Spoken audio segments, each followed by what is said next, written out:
Time to call this meeting to order. This is a special meeting of the Orangeville Town Council. Tonight we're going to be discussing our Parks and Recreation Master Plan. Let me read some notes to begin with. Due to efforts to contain the spread of COVID-19 and to protect all individuals, the council chambers at Town Hall are not open to the public to attend council meetings until further notice. Members of the public who have an interest in a matter listed on the agenda may, up until 10 a.m. on the day of the scheduled meeting, email councilagenda@orangeville.ca indicating your request to speak to a matter listed on the agenda. A phone number and conference ID code will be provided to you, so you may join the virtual meeting and provide your comments to council. Members of the public wishing to raise a question during the public question period of the council meeting may begin at 8 p.m. on the evening of the council meeting and call 1-289-801-5774, conference ID number 533-695-760 #. Correspondence and emails submitted will be considered as public information and entered into the public record. If you require access to information in an alternate format, please contact the Clerk's Department by phone at 519-941-0440, extension 2256. Email the Clerk's Department at clerksdepartment@orangeville.ca.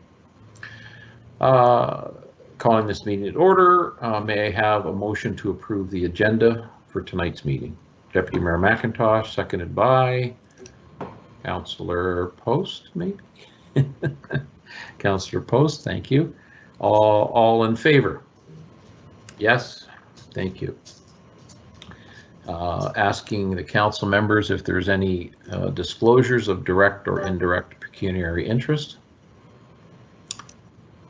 Hearing none, moving on to our land acknowledgement. We'd like to acknowledge the traditional territory of the Anishinaabe people, including the Ojibwe, Potawatomi, and Odawa of the Three Fires Confederacy. As another notice, this meeting is being aired on public television and or streamed live and may be taped for later public broadcast or webcast. Your name is part of the public record and will be included in the minutes of the meeting. So tonight, moving on to item 6, we have a number of presentations and delegations. To start off, we have Michael Tosher. Of direct or indirect pecuniary interest. A little feedback there. Sorry. Tonight we have Michael Tosher, Leandra Coriale Ferguson, and Mary Catherine Mahak of Think Design Inc. And they're going to provide us with an overview of the Recreation and Parks Master Plan. So will the Think team please take over?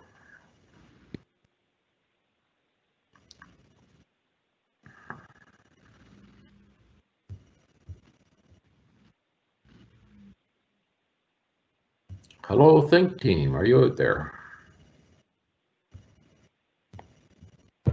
I'm here. Hi. It's Mary Good. Catherine. Hi. Hi, Mike. Hi.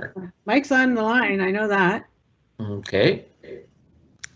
We do have one of the individuals muted, so it could be that his microphone's muted.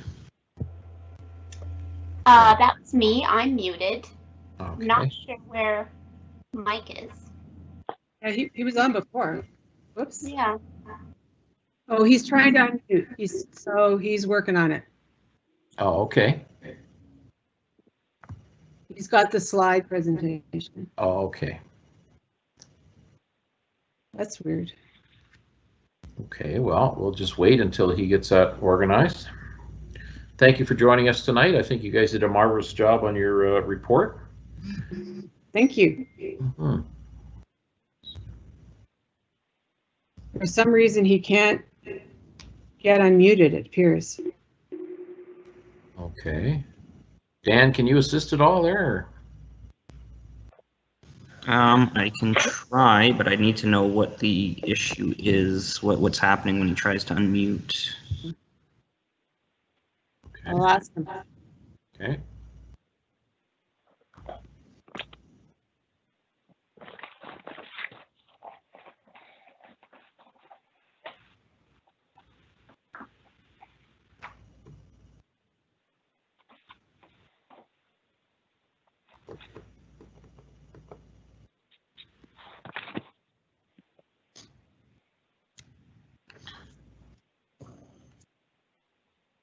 Your worship, would this be a good time for some dad jokes? Sure, Councillor Taylor, hit us.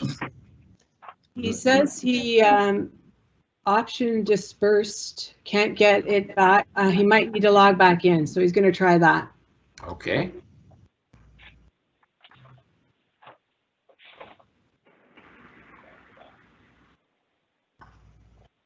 Have you got a one-liner for us, Councillor Taylor? Is that what you're thinking? I could share that I used to be addicted to the hokey pokey, but recently I turned myself around. That's good. And that's what it's all about. There you go. That's off your calendar. You got Well, birthday. Trying to fill airtime here. Yeah. No, appreciate it.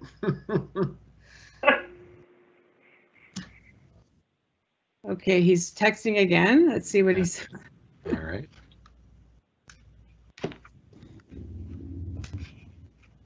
That was probably my best one, and it didn't get a great reaction, so I'm a little disappointed. I laughed, but I was muted, so you missed Thank it. you. Thank you. I laughed, Todd. Thank you.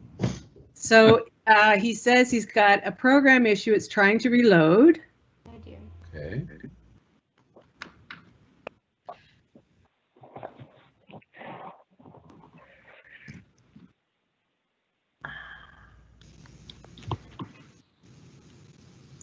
I do see he's dropped out of the meeting, so it looks like he's trying to rejoin here. Mm-hmm.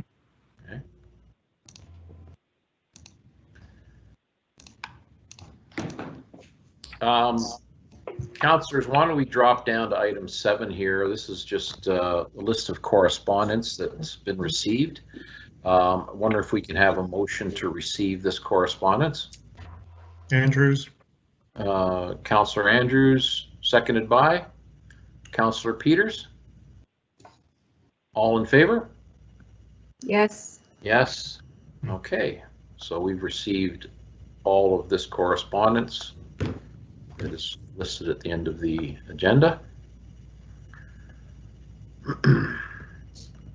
So, Okay. Mary Catherine, if we struggling here with Michael, are you able to share your screen, or are you able to carry this forward or not?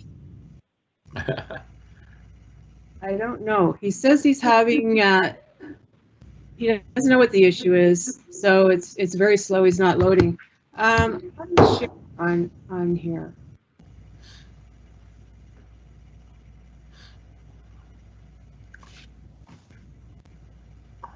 Dan?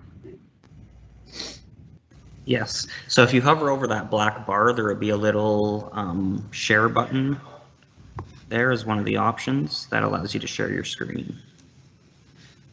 Interesting. I don't see that. Maybe that's in the other ones here. There's activity, chat, teams, calendar, calls, files. Maybe it's files? The black bar Colleague has rejoined. Hello. Oh, Oh, now we can hear him. Michael, are you on? Sorry, I think I'm on now, yes. Okay. Very good. Sorry about that. Okay, so I'm going to try to share my screen. Okay. I'm not sure what. It's just really laggy at my side, so. Okay. Okay. Did that work? Can you see the screen? Yes. Yes, You can? it's Okay, now great. up on the screen. Thank you. All right, thank you. Sorry for that. I think I was on too long. I was on since 6:30, and I think it went to sleep on me. So Okay. thank you for the opportunity to present the Parks and Rec Master Plan. My name is Mike Tucker. I'm a partner with Think Design. And as you know, I'm joined by Mary Catherine Mihak. She is a partner with Mihak, Kelly & Associates. And we have Leandra Coryell-Ferguson on the line as well, who also worked on the plan. So I am going to try to keep this as brief as possible. I think we have a bit more time. We originally had 10 minutes. I think we can get this to 15. We don't want to go too long because there's a lot of detail and there's no way we can cover everything. So we are very happy, though, of course, to touch on anything afterwards that we don't go into on the presentation. So if there's anything you don't hear that you want to discuss, we can follow up with that at the end. Right. So let's see if I can advance the slides now. Okay. So it's often helpful to remind everyone about what the purpose of a master plan is, especially since in some instances in this plan, we have quite a bit of in detail. So that might give some people the impression that certain decisions are already made, when in fact this is a high-level document and it's intended to provide direction on recreation and parks in the town. But it is not, it is high level. So the purpose of the plan is to identify and evaluate current and projected recreation and parks needs and trends in the town, assess the town's recreation and park services, infrastructure, policies, and partnerships, provide recommendations for new or improved facilities, parks, programs, and events, and provide guidance on the potential role of the municipality as a regional service provider. So this is a 10-year plan, and it's an update to the current Parks and Recreation Master Plan. So it is a very important tool for budgeting, but it must be viewed as a living document to be updated and adjusted through the annual budgeting planning process. Recommendations in the plan may be advanced, delayed, or amended to respond to changing circumstances. Obviously, it's hard to predict what's going to happen over the next 10 years. Some of the initiatives that were proposed here will require additional community consultation to arrive at detailed plans and designs. Council, in consultation with town staff, will determine when and how initiatives are implemented. And again, the master plan will be revisited in 2030 in consultation with all internal and external stakeholders. So just a moment on the organization of the plan. It is a very long document. We appreciate if you taking the time to look at it. We have provided a more detailed executive summary than we normally would, just because of the length of the report. Section 2 provides context, and then sections 3 through 6 contain specific recommendations, which are then summarized in the implementation section 7. And then we provided further backup and details in the appendix. So in preparing the recommendations, we completed a thorough inventory and analysis, and this included parks and facilities inventories. We looked at the broader community context, so we looked at not just Orangeville, but the larger region that Orangeville serves. We completed a comparative communities analysis to understand how the parks and recreation programs and facilities in Orangeville compare to other communities. Finally, we looked at the broader trends in parks and recreation. And we used a variety of tools to engage the public to understand issues, interests, and communities related to recreation, parks, and programs in Orangeville. So we completed 12 interviews with municipal representatives. We did a random telephone survey of 400 residents, and this was to make it statistically significant. So again, this was a random telephone survey. In addition to that, we had an online survey. So we had 407 residents respond, and another 141 non-residents complete that survey. We conducted a sports recreation group survey. We invited 42 groups to participate, and we received 24 responses. We completed 6 focus group workshops, and we held 2 public open houses. We then completed an assessment and prepared our recommendations under the following topic areas of programs, events, facilities, parks, and delivery systems. So this is how again, the report's laid out. And so in each section of the report, we have grouped the recommendations into these topics. The final step was to do the implementation plan, to outline the framework, to realize all 142 recommendations. This included identifying 16 projects, assigning budgets for capital projects, and forecasting these projects over a 10-year schedule. So I'm going to just hand over the presentation now to Mary Catherine to discuss the conceptual basis for the plan and some of the plan's key directions, and then I'm going to talk about parks and recommendations after she's completed. Thanks, Mike. Yeah, the conceptual basis for the plan was really an attempt to establish the overall direction for the municipality over the next 10 years in providing services. So we looked at 2 key pieces of well, policy from the federal level and framework for recreation, which is essentially a tool done by most municipalities across Canada in terms of what is recreation, and it's really very many things. The experience that results from chosen participation in physical, social, intellectual, creative, and spiritual pursuits that enhance individual and community well-being. And the Canadian Sport for Life policy really sees municipalities as responsible for the physical literacy component and the active for life components of recreation, which really emphasizes the basics to ensuring that people become familiar with and engage in an active lifestyle from early years to their senior years. Can you flip the slide, Mike, please? Thank you. So using the framework and the Canadian Sport for Life policy, as well as the fact that municipalities are really quite autonomous in the way they provide recreation services because of their different capacities, and also the fact that they're community funded through taxes. The municipal role essentially then can be summarized as a capacity-driven provision of a wide range of introductory community programs and activities. So that's the role we envision for the town over the course of the master plan, and our work essentially that role and used it to frame our assessments and recommendations. Next slide, please, Mike. So in terms of activating that role, we took the full range of recreation services that municipalities are engaged in and put it on a continuum, and the continuum ranges from sports through physical activity to non-sport and physical activity programming. Now, the history and the root of municipal recreation is sport, and sport still is a big component of what municipalities do. But in recent years, because of these other focuses, we become more demand and supply has been developed related to physical activity and other types of programming beyond sports and physical activity. So that can range from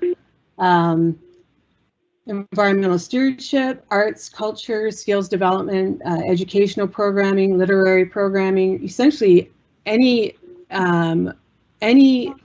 range of programs, provided there's community demand and resources to provide them. Municipalities can focus on providing opportunities for people to become engaged in these at the introductory kind of fun level, learning level.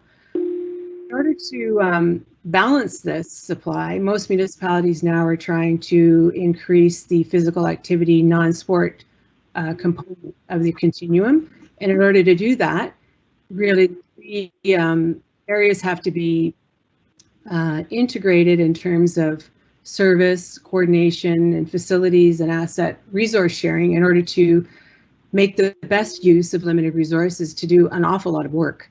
So that's another thing we always look for, is ways to integrate and coordinate facilities, services, and to share resources.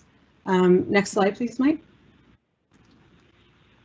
So in order to activate the role in terms of practice, sometimes we really need to clarify what the municipality is able to and willing to do in its primary area of service provision, which is the wide range of introductory programs and services and experiences, as well as other areas like elite sport, tourism, and how each department is involved in these, and really to take a business-oriented approach to making decisions around what to provide, and again, to ensure that available resources are being put to their best use. So the business plan studies are really what support moving forward with specific projects. Next slide, please, Mike. So the next few slides are with all of that sort of framework behind this. The next few slides are about the actual recommendations from the for service areas, which include programs and events, facilities, and parks. So in terms of programs, our overview assessment revealed limited demand for expanded parent and tot programming, but more interest in preschool programming, and also opportunities for looking to provide sport and non-sport programming for children and teens. Now, one of the big things that I've emerged with consultation to staff is that there's a shortage of lifeguards and instructors for aquatic programs, and that is an area that needs to be addressed in order to demand for lessons, which is always high. Next slide. Now, for adult programming, we're looking at different ways to provide programs, times of day, types of programming, delivery models, which may reflect short-term programming or short duration programming, workshops, those sorts of things.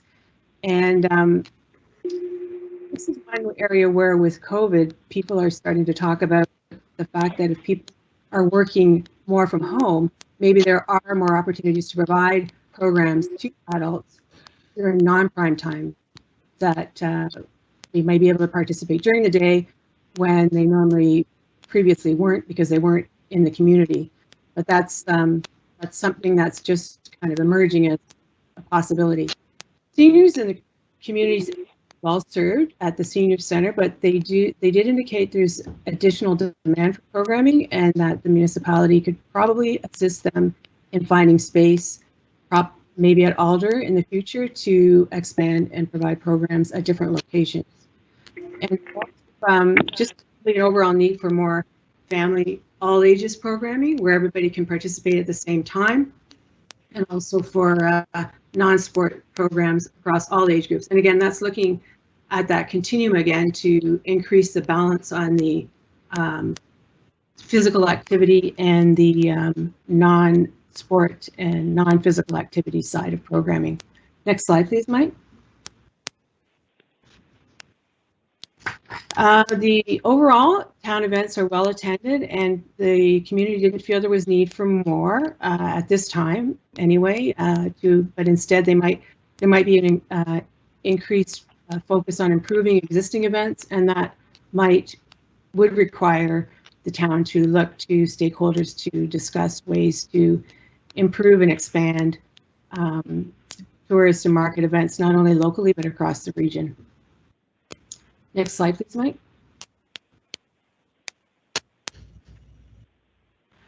The next area of services is facilities, and we looked at both community serving, so town only, and the town's role in a regional market, which it has established and which it probably will continue to be over the next number of years because of it's the primary urban center in an area of smaller communities.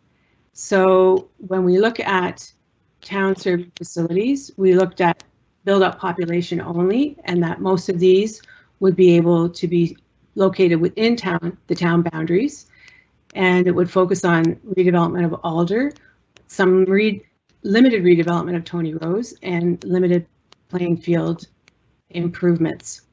Now, the implications here is with the Alder redevelopment, there might be opportunity to expand library services and to integrate arts and cultural spaces in the redevelopment plans, but it would also limit space for non-residents in terms of participation in the future because we're only focusing on serving the population of the town.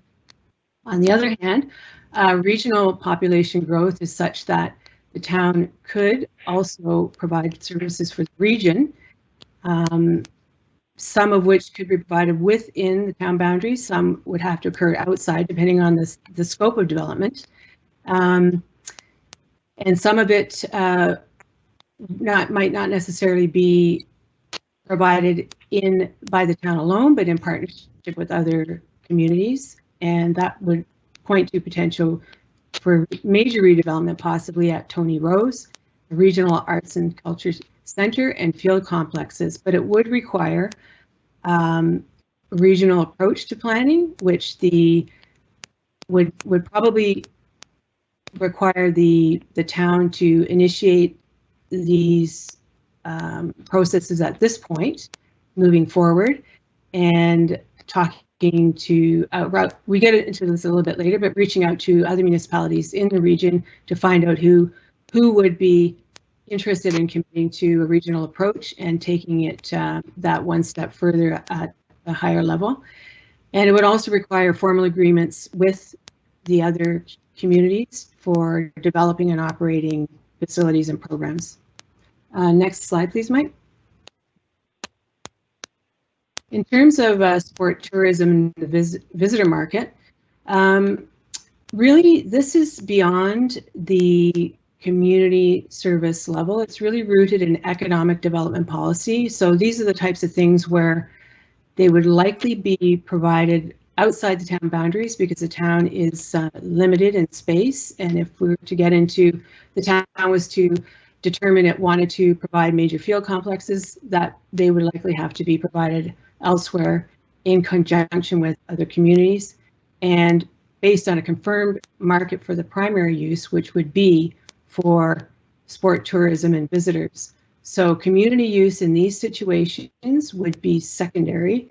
The facilities would have to be determined to be sustainable for its primary use, which would be competition or tourism, and also based on formal partnerships and agreements with other communities that would become involved in those proposals and developments. Next slide, please, Mike. Excuse me. So in terms of regional service development, we looked at potential for this, and there seems to be great potential for the town to take the lead in future development for the region based on its past role and the fact that other municipalities are going to need services that they may not be able to provide, excuse me, independently. So first step would be for, excuse me, I'm gonna take a drink of water. First step would be for the municipality for the town to seek commitments from other communities for working together in a formal way to plan for facilities and programs on a regional basis.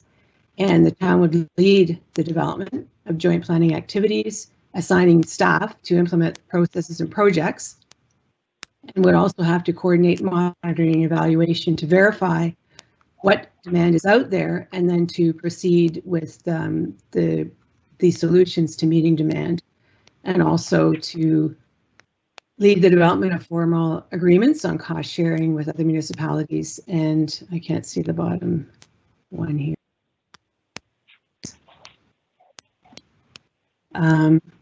To revise and provide new policy to support whatever role the municipality, the town and other municipalities play in providing regional services.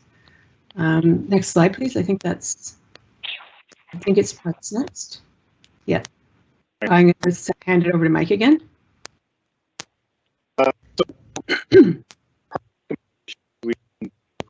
Oh, cutting out, Mike.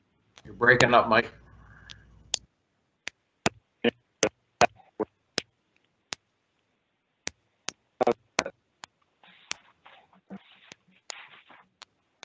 You're breaking up, Mike.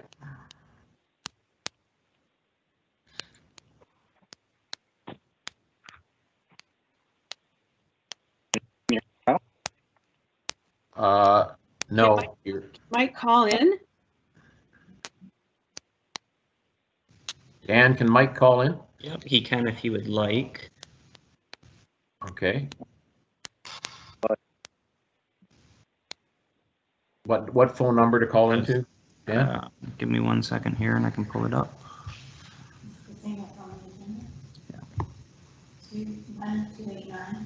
1289 801 5774. Okay, and once he's dialed in, the conference ID is 533 695 760 and the pound symbol. Mike, were you able to write that down? Let me read it off to you again. It's area code, well, it's 1-289-801-5774. Conference ID 533-695-760 #. Mike, are you able to call in on that line?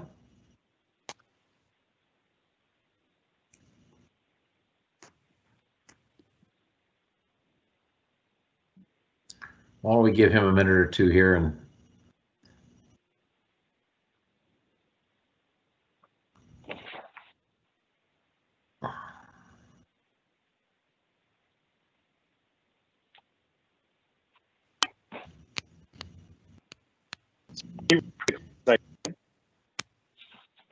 Mike, did you write that number down to call in?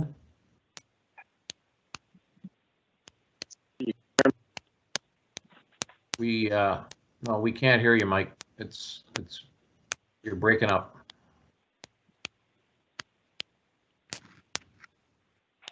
I'll try, I'll call him, see if I can call him on his home line, and I'll give him the info.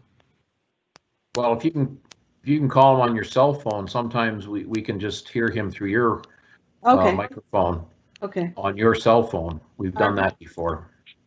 Why don't you try that? okay. I'm gonna give him the conference ID. I wrote it down. If you can get him on your cell phone, I think that might work as well, Mary Kath. Okay.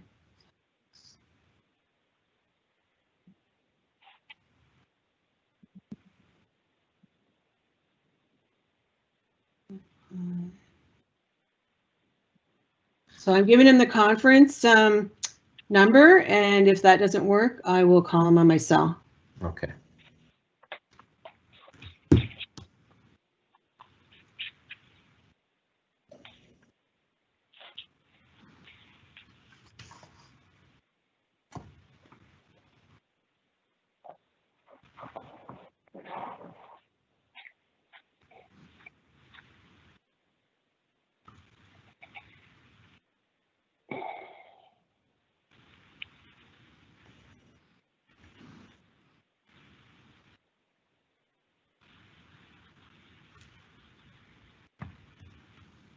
Deputy Mayor McIntosh, was your question for Mary Catherine?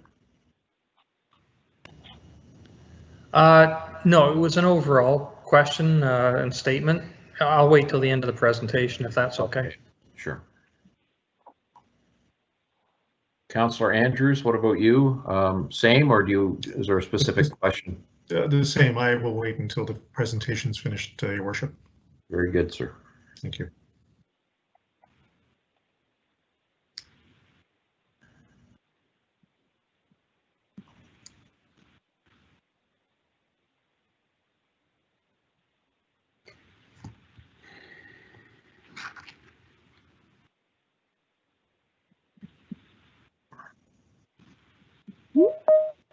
Oh, there's somebody. Yeah, I just admitted somebody here, so. Are you with us, Mike? There we go. Hello? Can you hear me now? Yes. We can hear you, Mike. All right, thank you. Thanks for your patience. Obviously, there's an internet issue in my part of the world. Right. And So I we're on kicked off my page whole 1 of family. parks. Yeah, carry on. All right. So for parks, as I was saying, you can look at two different ways. One in general terms for town-wide park improvements, as well as improvements at specific locations. So in terms of general park improvements, the overall need for improvements to address accessibility and aging park infrastructure. And this is, of course, not unique to Orangeville. All municipalities go through this in terms of improvements for accessibility and of course, infrastructure needs replacement over time. Investigating opportunities for new dog off leash areas. Again, this is pretty typical, but specific to Orangeville as well. As you know, this is the one dog off leash park. It's being relocated, but should be looking at potential for other ones if there is demand. Naturalization programming and edible landscapes is a sort of a general category there. We have a number of recommendations falling under that. Improve and expand maintenance of parks through increased staffing and partnerships, and update and develop park-related policies. So there's more detail in the master plan regarding those. Regarding specific park improvements, in the plan we have recommendations regarding Rebecca Hills Park, Memorial Park, Rotary Autolite Park, Lions Club Sports Park, and Tony Rose Precinct. So again, we have a lot more detail in the master plan that we can talk about. This brings us to the idea of a downtown event precinct. So throughout the study, it became evident that Orangeville has limited space for new parks and hosting events downtown. So this is something that we were asked to look at from a number of different groups and individuals. So, because there's that limited land within municipal boundary for new parks, there was interest in how that can be, opportunities to enhance that. So there's also the issue raised that there's a conflict between uses at Alexander Park and the presence of the cenotaph space for when there's large gatherings during special events. And so we wanted to look at a way that you could still have, of course, the cenotaph and opportunity for memorial and remembrance, but also have space for special events, and the two aren't basically tripping over themselves during special events. So this is where the idea for the downtown event precinct came from. And so we looked at enhancing existing public spaces throughout the downtown to support community gatherings and special events, developing a multi-use parking and event space, the creation of a new Cenotaph Park as a dedicated ceremony and remembrance space right next door to Alexander Park. And then if the Cenotaph was relocated, then that would provide the opportunity to design Alexander Park as more of an event-focused space. So again, it can better serve that use, while a Cenotaph Park would be better, more accommodating for memorial and remembrance.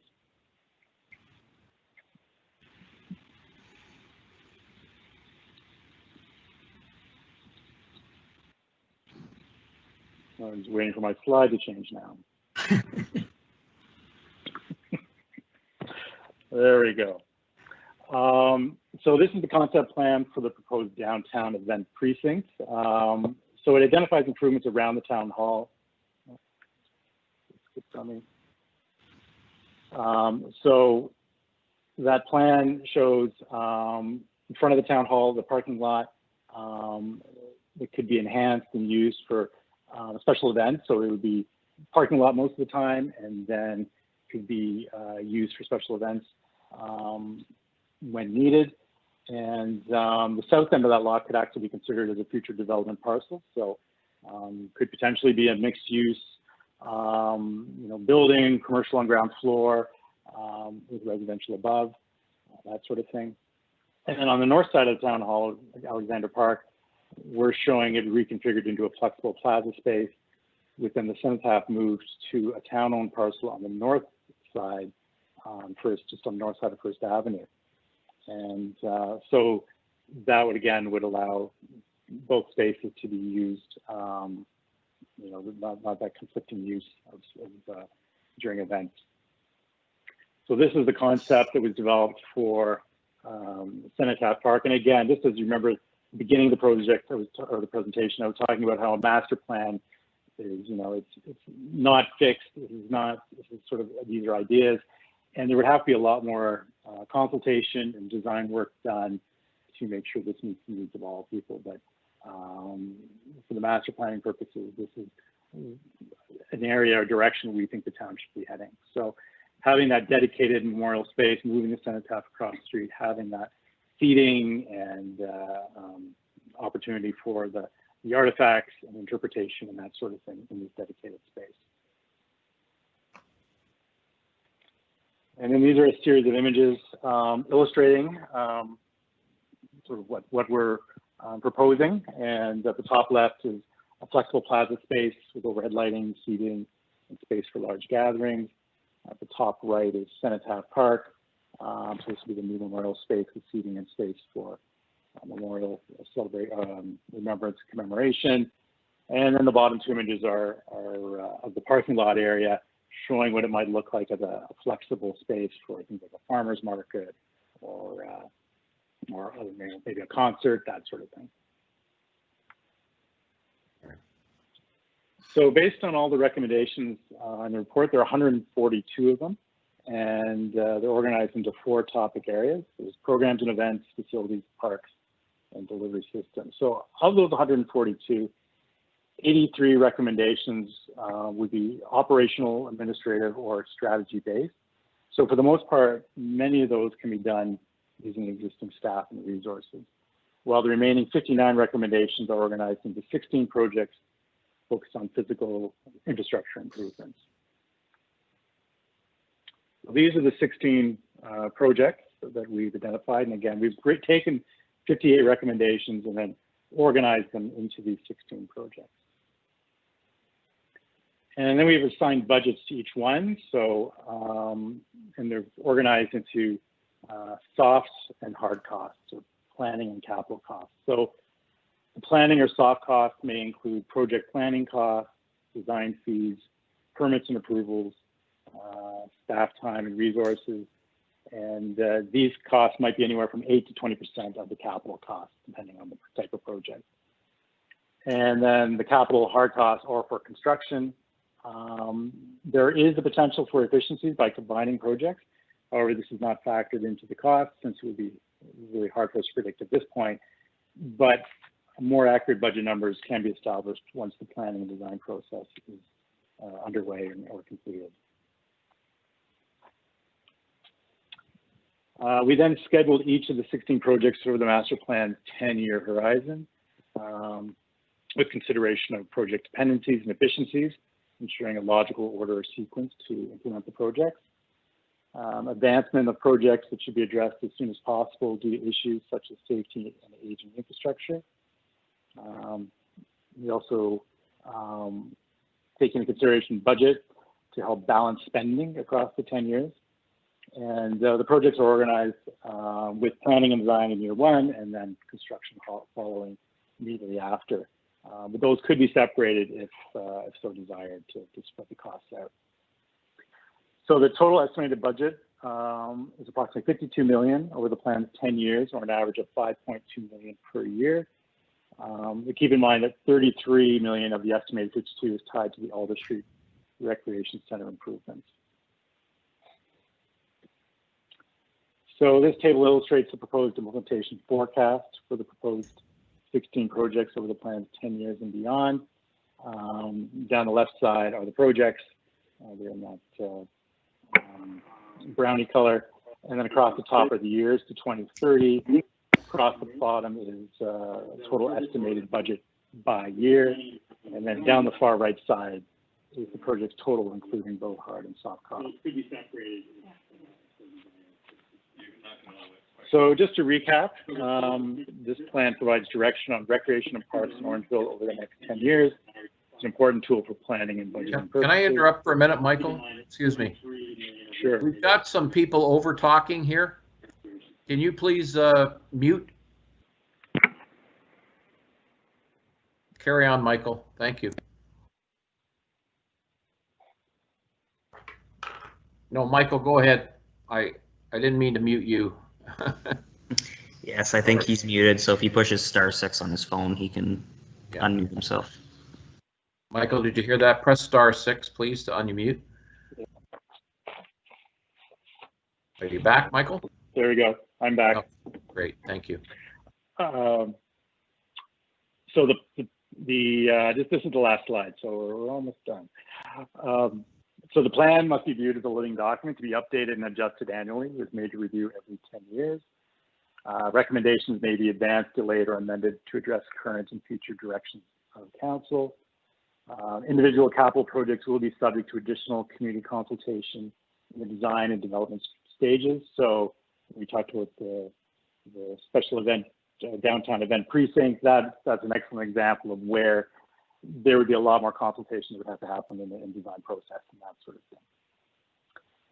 And finally, future council, in consultation with town staff, will determine when and how these projects are implemented. And this last one may seem like an obvious one, but I've been in council meetings before where council's heard that it was a 10-year, or sometimes we do a 25-year plan, and they get nervous because they can't approve something that is going past their council tenure. But I'm sure everybody realizes that master plans are about long-term thinking, and these things can be adjusted as you move forward.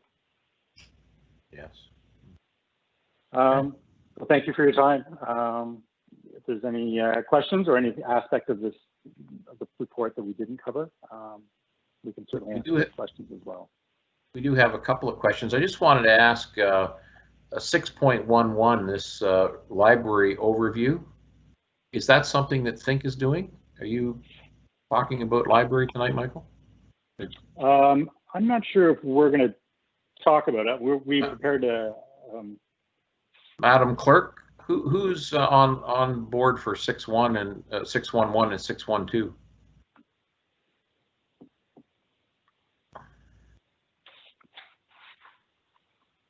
Madam Clerk?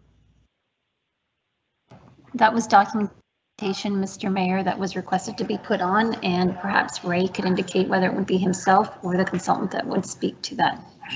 Okay. Mr. Osmond? Worship, if I could just brief council on this. After the few days leading up to the to this evening, there was a bit of discussion around the library, and the library board met late last week, and they went over a whole review, and I asked consultants to put a perspective on the plan itself to make sure that everybody understood and we weren't misleading anybody. So the reason for that one pager is just to put things in context and essentially to answer some of the questions that were coming up in a long list of emails that we received, and the board discussed it. And this is the one pager that gives you a brief overview of the questions such as the Mill Street site is not being closed, and so on and so forth, and just an overview for background purposes. Okay, very good. All right, so let's move on here. Deputy Mayor McIntosh, you had a question for the folks at Think Design. Go ahead. Yes, thank you very much, Your Worship. It's not really a question, it's more of a comment. First, I'd like to thank the consultants. I think they did a great job on this report. I don't know if I've ever read a report quite this long. Some of the things I really liked was maintenance on the parks. I look at the park up in Rolling Hills that really needs a lot of work done to it, and I'm glad to see it's in there. The regional plan idea, I think that's a great idea.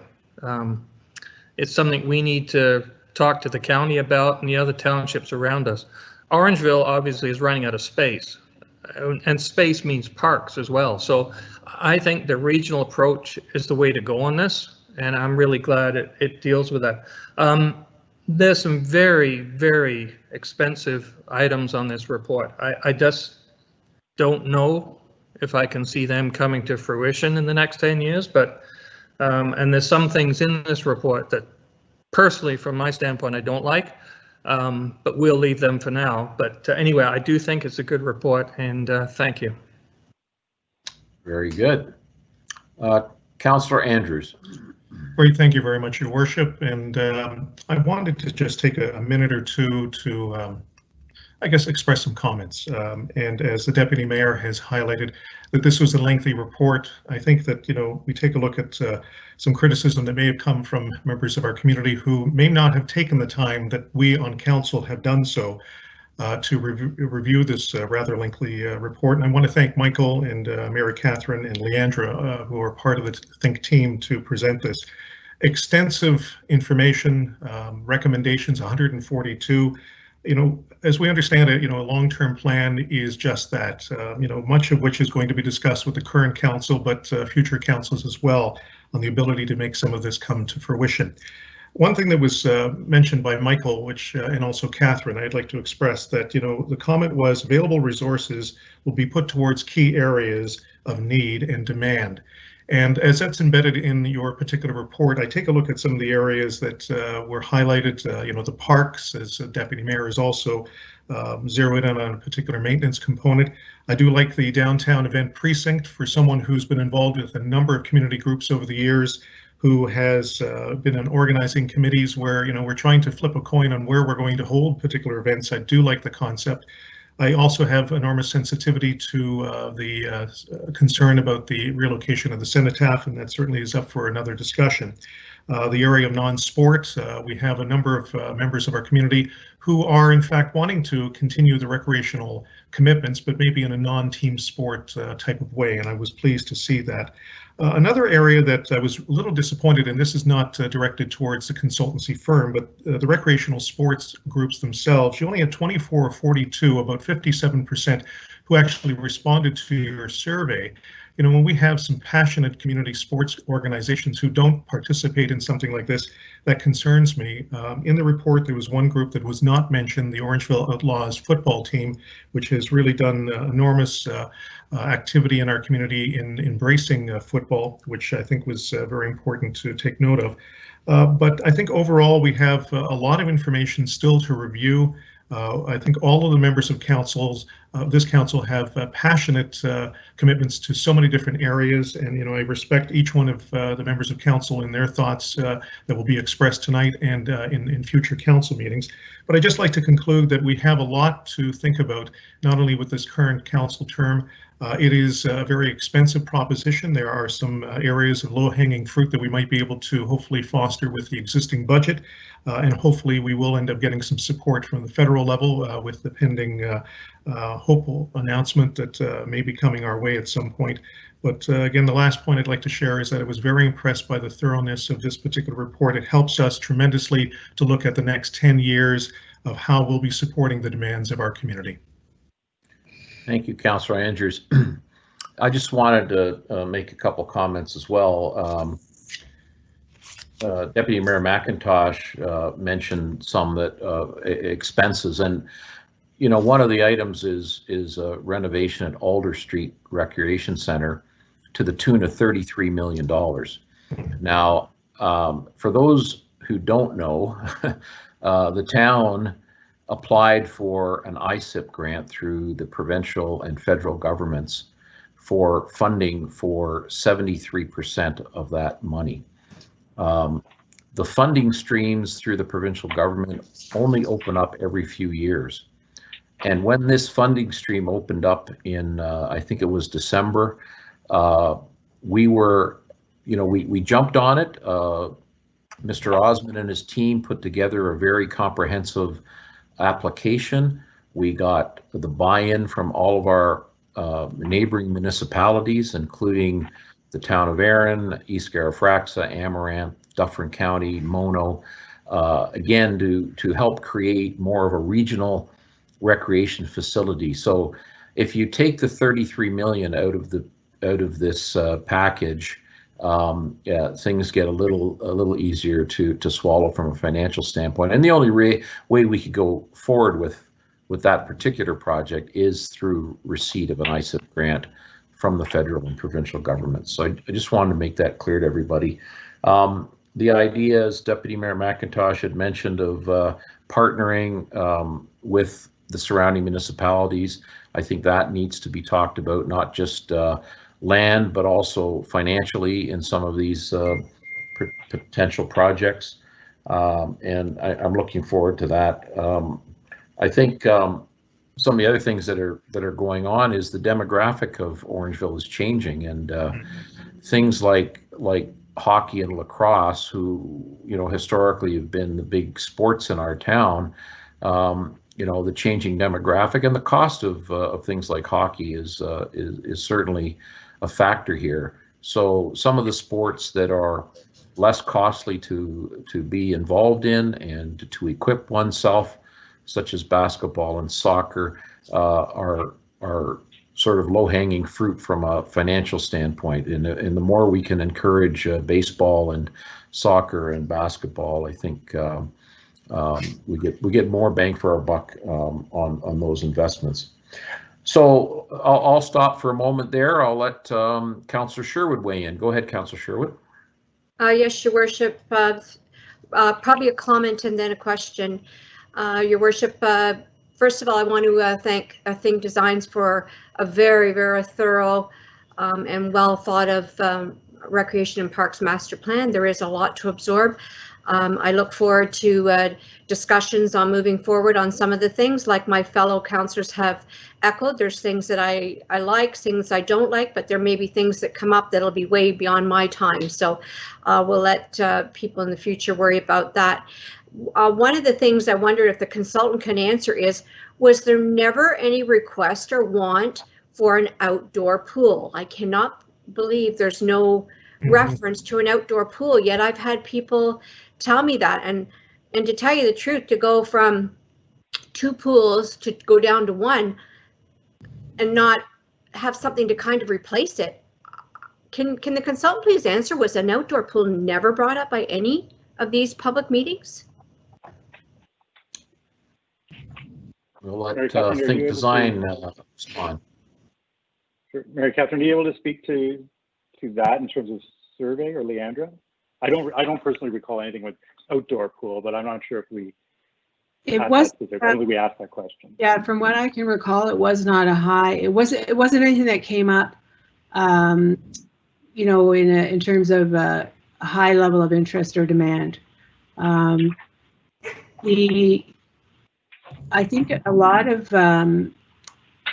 people are now leaning more towards the spray pads and spray parks as opposed to outdoor pools in terms of those using outdoor facilities. But the community is really interested, I think, in maintaining indoor facilities, in indoor pool. And if the pool at Alder is increased in size, it can absorb the use from Tony Rose, so that should accommodate current levels of use. But no, I don't recall. Leandra, do you recall anything in terms of numbers on outdoor pools? I don't think we had much. Hi. No, there was a few comments, I believe, in the survey, maybe at the open house. Mm-hmm. But from what I remember, it might have been 2 or 3. It wasn't a lot, and it didn't come up in any other conversations or in the survey.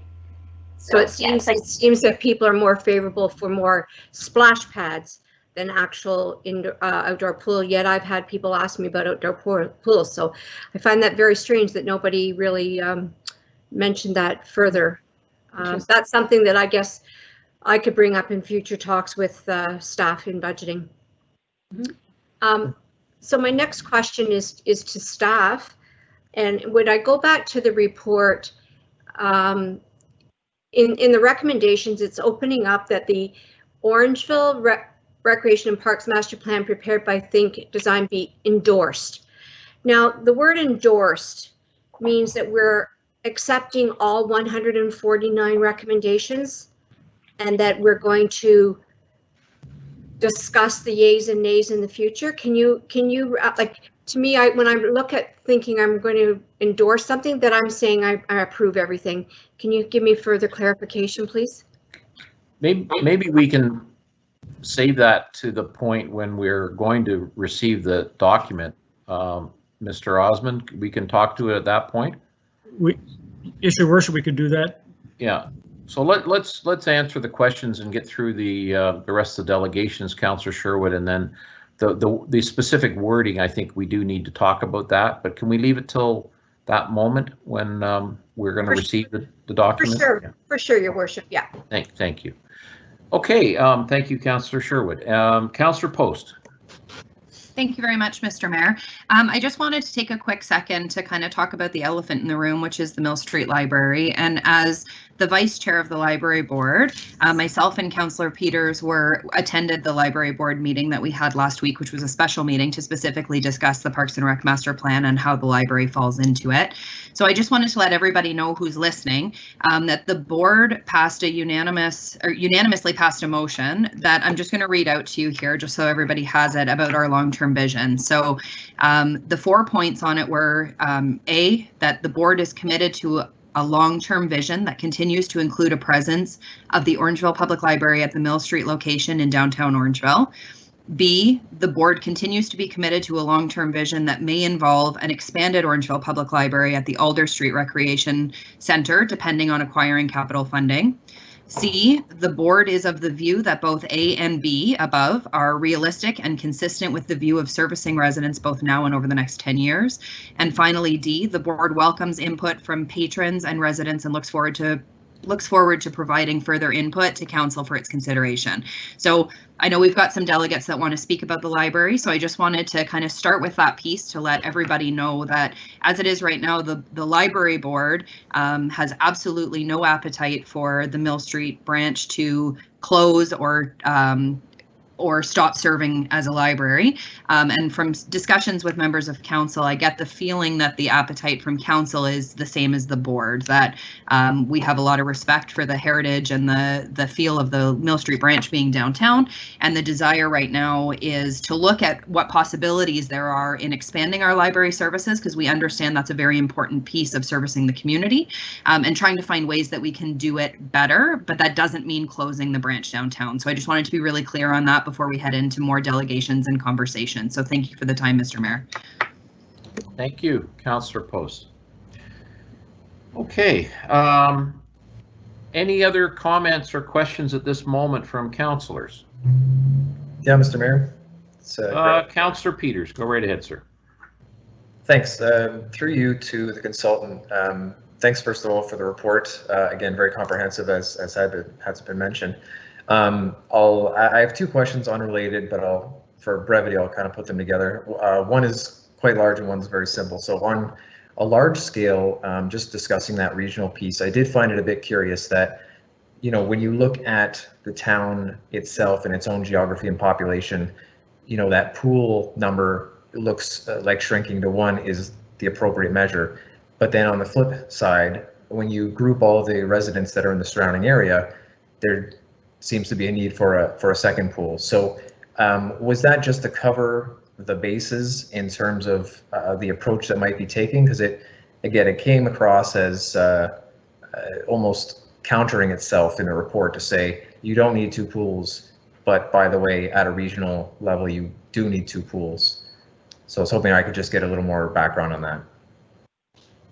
Yeah, I can speak to that.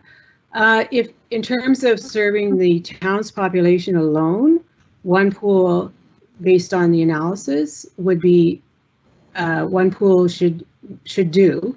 But if you were looking at the region as a whole and there was interest in participating in some kind of a joint venture, I think the thing is that the people that live outside Orangeville are still looking to Orangeville for services, and none of the populations in those outlying the northern, not necessarily Caledon, but the areas north and east and west have sufficient population to support their own pools. So, but regionally there could be. So that would be something that if the municipality was interested in working with some of the other communities to do that and provide some additional programming for its own population as well as others, that would be something to look at down the road.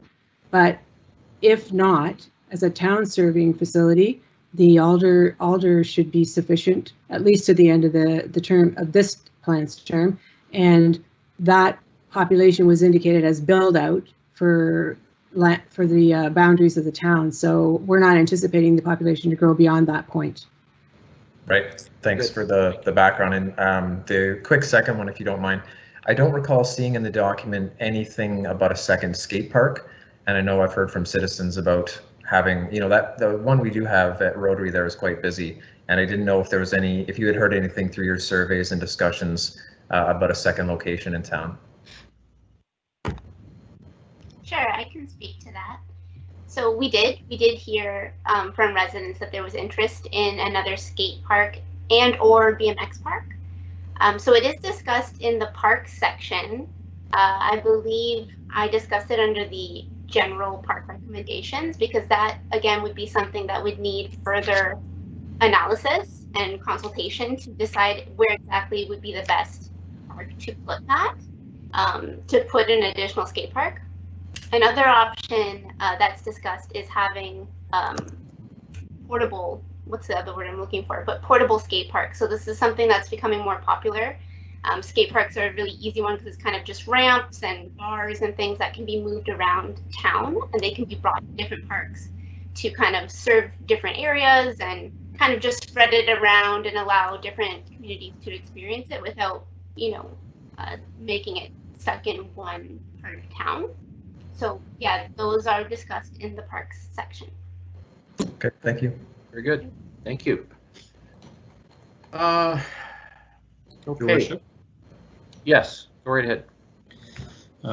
Yeah, thank you, Your Worship. I'm just curious, like, I think my angst at offering thoughts at this point is similar to what Councillor Sherwood has said, is it feels to me like we'd have to chunk this off and talk about each of the individual initiatives and decide what council wanted to do with those as opposed to a whole. I know you discussed how we would do it at the end, but I guess I'm just curious as I look through the agenda, I'm wondering how we're going to go about this tonight. I think a lot of us want to talk about the library, the pools. There's so many unique items here, and it just feels to offer a couple sentences on an overarching document this big. It's like Orangeville's own omnibus bill here that it's just difficult to do unless we get into each bucket. I'm just curious where we're going to go tonight, how we're going to approach. Yeah, well, I'll just weigh in for a sec here, Councillor Taylor. I think when we get to the receipt of the document, I think we need to modify the words there a little bit, as Councillor Sherwood had mentioned, and I've spoken to Councillor Peters about this as well.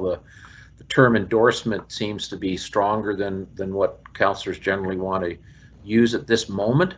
I think receipt of the document, obviously, for further review is really where we're at, and I think we're looking at a high level here, talking to staff earlier today, and this is really a high level receipt of this document, and a thanks to Think for putting everything in front of us, which we're going to have to wade through piece by piece as we delve into budgeting discussions this year and in following years.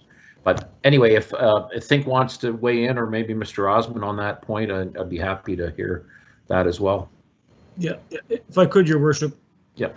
First of all, let me say to Michael and his team, you've done a fantastic job. Having gone through a lot of master plans, worked on master plans, it's sometimes there's a lot of detail, but in particular, one of the things that some master plans typically does is give you a really good plan, but don't give you a lot of working tools. And one of the things with this plan, when you go through it, is that we've asked for, and a number of times, and I got to say to the consulting team you delivered on, is that there's a lot of good working tools in here, from policy to actual classifications of parks, the kinds of things you would do maintenance-wise, and so on and so forth. And when you look at all the data that's backs up this plan, and the research that backs up the plan, these are all usable tools for us. That gets us to a point where when we go back to council with whether it's a budget, capital budget, or operational change, whether it's something we can do with service delivery, or whatever the case might be, then what we would be doing is we're putting something in. We would basically bring this down in bite-sized pieces, if you would. So it can be a very challenging document to go through, absolutely. But from our perspective as staff, what we ask for is don't just give us a plan that's going to sit on the shelf. And I don't suspect this will sit on the shelf. This plan will give you a great overview, lots of background, it went through all the different studies, recent studies and plans that were done, put those in context. The regional approach is a really interesting one because it's really necessary. When you look at the leadership that's brought forward from Orangeville not just as a municipality, but because it is a hub of a county and a region, it supplies a lot of services. And there's lots of questions around how we supply those services in the future. So one of the errors we made is in the context that it wasn't meant to be an endorsement of everything in the plan, so we're going to do it all, 142 recommendations. It was just a context of endorse this plan that we have put before us. And you're absolutely correct, Your Worship, maybe to receive it and give staff direction to bring back the various discussion points and things that need to be debated going forward. A lot of these things, this plan, as you've been alluded to a number of times, there's a lot of business cases for them. We would have to put forward business case for whether it's Tony Rose, whether it's what we do in the future of the library. One of the interesting points on the library, it showed up as one of the top 3 of what people wanted in the community or needed in the community in terms of programming. And it's not surprising given the thread that runs through this plan for non-sport. And it's not about sport anymore. It's about a whole bunch of things to try to get people active and also get people to be going to programs that don't cost a lot. So it's affordability, exclusivity, and all those kinds of good things. So when you look at the overall plan from a staff perspective in context, it's a matter of receiving it. And as we said in our report, the idea would be for us to bring it back, whether it's an operational budget or whether it's in a capital budget, because as it was also mentioned in the front end of this presentation, is that this is really driven by budget, and it gives you the detail, and it gives you some of the things you would need, the tools you would need to put a budget in context when you're putting it on the table for council to make decisions for whether it's next year, 2 years, 5 years down the road.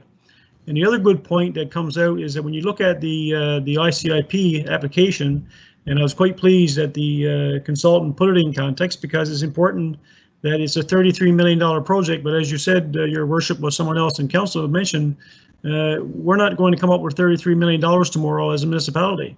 These are opportunities that come up and we're ready for. One of the things about a plan is gives us a plan that if the government were to announce something tomorrow, then we have a tool to say, hey, this was mentioned in the master plan, the data is there, the research is there to support it, and we're putting this forward as an application based on our master plan and based on a business strategy, or the case may be. So when you put it in context, it's more about, and unfortunately it might be my mistake, because sometimes you use endorsement, other times you receive it and you give a recommendation to bring it back in all different forms. The intent was basically for council to receive this report and nothing carved in stone, obviously, and give us the direction to bring things back so that you will weigh through all these different things over time. So that's if that puts it in context. I'm sure if I went too long, but at the end of the day, when you look at all the appendices to this report, it is the background document and information we need to get some things put on the table in terms of a roadmap going forward. Did that answer your question, Councillor Taylor? It does. Thank you very much, Mr. Osmond. I guess completely selfish, maybe self-absorbed comment is people have contacted me in angst when they've read some of the comments that are in here, and I've done my best, and I'll say it again now, as nothing has been approved to the citizens of Orangeville, but you know, we've caused some consternation and some concern, and I just think as best as we can to be able to give direction, and I know it's going to take some time. It's going to be important that we do that, and I'm sure there's pet projects in here that everyone feels strongly about. So I just look forward to the discussion, and Mr. Osmond, I think your comments are quite thoughtful, so I agree. So thank you, Your Worship. Thank you, Councillor Taylor. And yeah, you know, the only comment I want to add is change. People are resistant to change, but that doesn't mean that it's not something to look at. And I think all of the council will give a lot of thought to everything that's in this plan, as we do with every item that comes before us. One of the things that we can do is lobby our member of provincial parliament and our member of federal parliament, because without their assistance with respect to the ICIP grant, a lot of this is just wishful thinking. And but if we can get some of these grants approved, then we can move forward with some very exciting things. I think you know, creating a state-of-the-art library, you know, unfortunately the footprint that Mill Street is, I don't think that type of new library is the right place for that, and that's why it was included in the ICIP application at Alder, because there's space there to make that happen. So I hope the people that are library lovers understand that was the reason for it, that making a 14 or 16,000 square foot new state-of-the-art library with all the accoutrements that are in new libraries is the wish of that application, and we'll see how it goes going forward. But anyway, any further comments, councillors, before we move on to our additional delegates? Your Worship. One more comment, Councillor Taylor. If I may, I realize again this is preliminary and blue sky and that sort of thing, but I just really think that it's important. We have experts in our community that weren't necessarily consulted as we went through this process. And I just want to make sure that we do that. And as an example, we talk about the black box theater. You know, our Theater Orangeville folks will be able to help us in a great way with that. And I just want to make sure that we all engage. That's just one example, but we engage these folks and utilize their knowledge. They'll give it to us for free because they care about the community, and we'll be able to make an informed decision on where we're going. Right. Yeah, very good. I think the consultants have brought in comparatives from other municipalities, Councillor Taylor, and those listening as well. So a lot of, well, not a lot, some of the comments in there were based on comparisons of other municipalities and what they've done. So yeah, I know Theater Orangeville certainly needs to be consulted going forward when we're talking about the arts and culture side of this document. So thank you for your comments, Councillor Taylor. Okay, moving along. Thank you, Think Design and the team very much. I hope maybe you can hang on until we get to through our delegates in case there's any questions. So moving on to 613, our delegate is Kimberly Van Ryn. Kimberly, if you're on board, please go ahead. Thank you very much. Can everyone, we're okay with my sound? Can you hear me? Yes. Thank you. So I'd like to speak to the point about the relocation of the Mill Street Library and just say that Councillor Post and Mayor Brown, I heard very clearly what you had to say with your comments, and I understand them. So I'm just going to put my thoughts here on the record, and will be committed to being a part of this process as you move forward with all your big decisions. My name is Kim Van Ryn. I'm an Orangeville citizen for over a decade, a local small business owner, disability advocate, and community developer. My business, Branching Out Support Services, is on First Street in downtown Orangeville, and our mission is to serve community members with differences. It is of utmost importance to me that all voices are heard in our community, and I dedicate myself to speaking not only for myself, but for those who are often not heard. I want to tell you a story about me. I moved to Orangeville 12 years ago. I was newly divorced, recovering from a difficult mental health matter, unemployed, without a driver's license, alone, and scared. I remember the day I got my library card. The women who helped me showed me what I could get from the library, and the world got a bit bigger for me. The women at the library were also among the first here in town who were nice to me. They were welcoming, non-judgmental, and in a word, kind. Many of those women still work at the library today. It took me 9 months to find a job. During that time, I used the Mill Street Library as it was within walking distance for many things that I needed. Although I signed out many books, I also had DVDs to watch, audiobooks, magazines, internet, a place to print off resumes, and always a friendly chat at the desk. I met people at the library as I attended free seminars, armchair travel, living library events, and more. It was the first place I was accepted, and I needed acceptance as I found my way here. I made friends and started building a support system. A lot has changed for me in the time I have lived here. I returned to my field. I'm a child and youth worker. In 2017, I went back to university to further myself and used the interlibrary loan program constantly to get the materials I needed for this accreditation. I wrote my exams at the Alder branch, and the staff cheered for me when I got good marks. I graduated with high honors and a BA in Human Services in 2019 and went to open my own business shortly after graduation. In my work serving clients with developmental disabilities, I have encouraged a high use of the library as a community hub, a place to learn, a place to access resources, and most of all, be accepted. I participated in advocating for our library to win an award for their excellence in the acceptance of all abilities, a commendation they rightly deserved. The adults I support regularly volunteer at the Mill Street branch pre-COVID, and it was one of the most requested and enjoyed activities at our day program. The volunteers are accepted as they are, make friends with other community members, give back, and generally enrich their lives. What a fantastic testimonial for our Mill Street branch. So many parts of my life are intertwined into the library. Personal and professional experience have proved to me that our library is an essential community service and not one that needs to be altered in the ways that I learned about. When I saw a proposed discussion on the closure of the Mill Street Library branch and a consolidation with Alder, I became concerned for our community as a whole.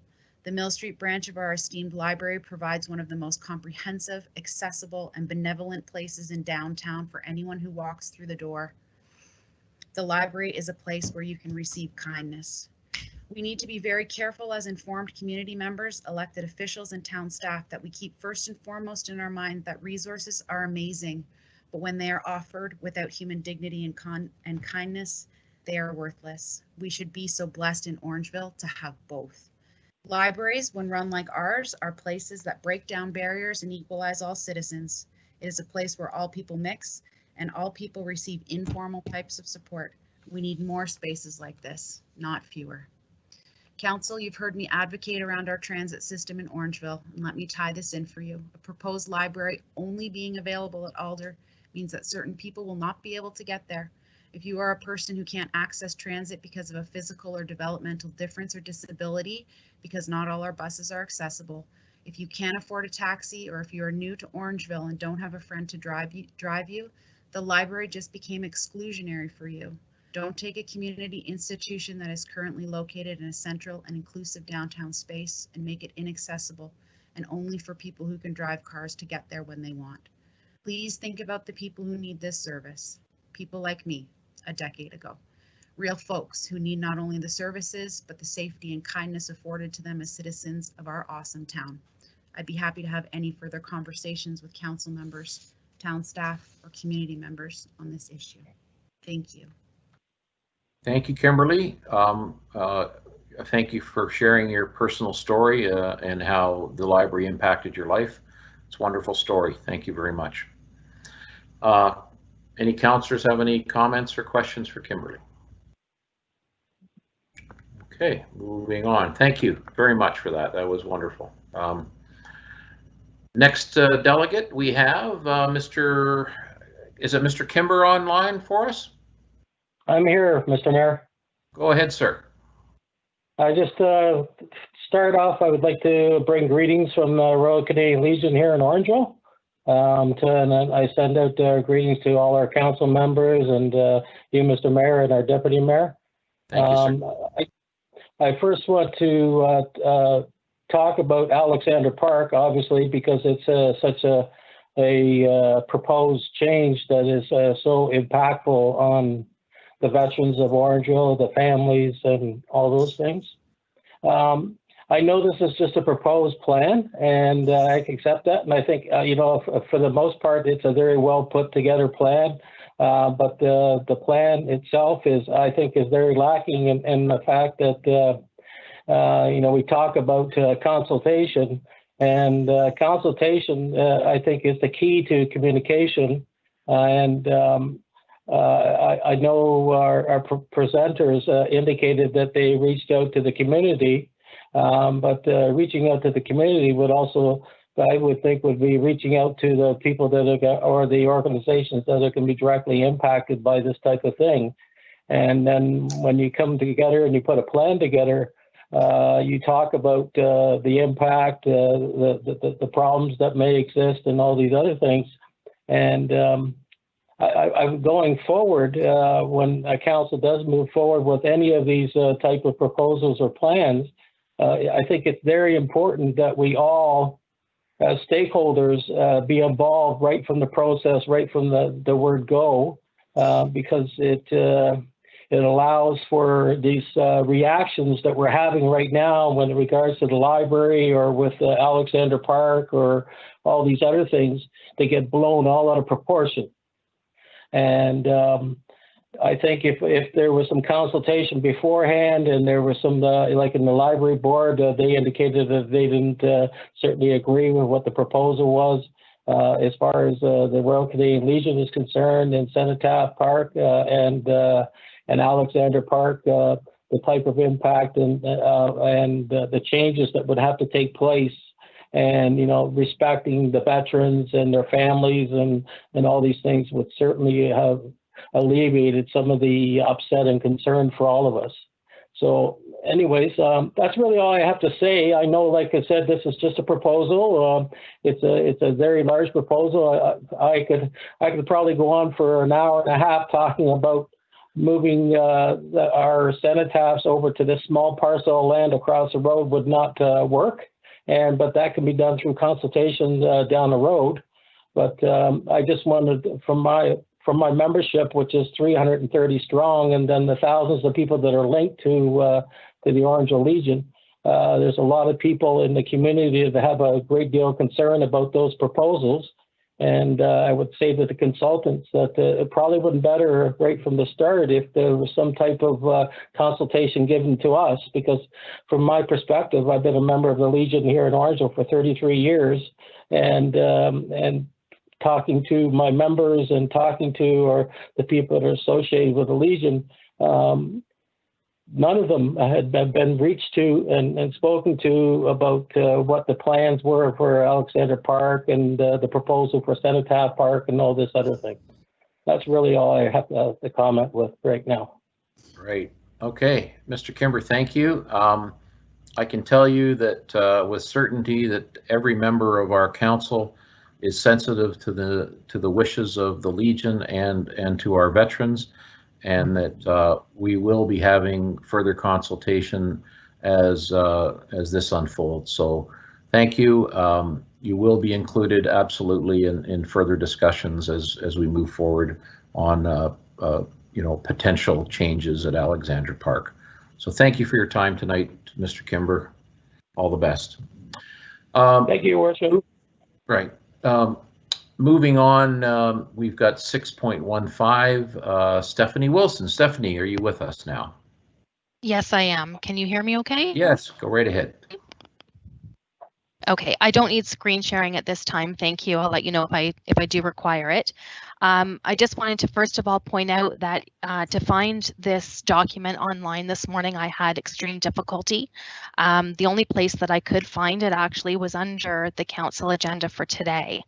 And I just thought maybe with it being such a big, it's a very important issue throughout the town of Orangeville. This really should be something that's tagged at the head of your website. The only link that I could find when I did the search reverted back to the 2015 master plan. So that's just an aside.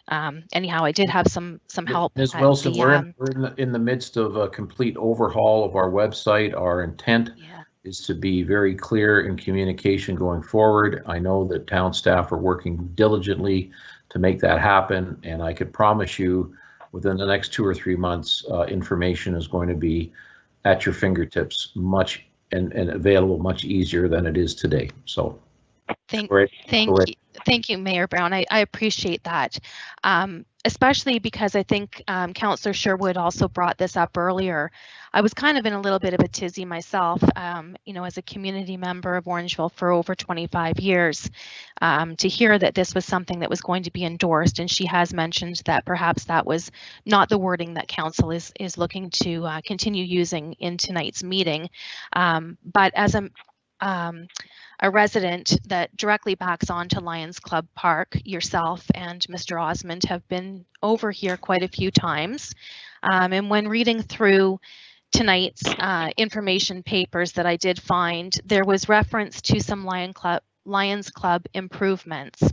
And as you know, I've been to every single meeting from the inception of the Lions Club Park, which is an absolutely fabulous thing for this community, but we do have some extreme safety issues on that pad.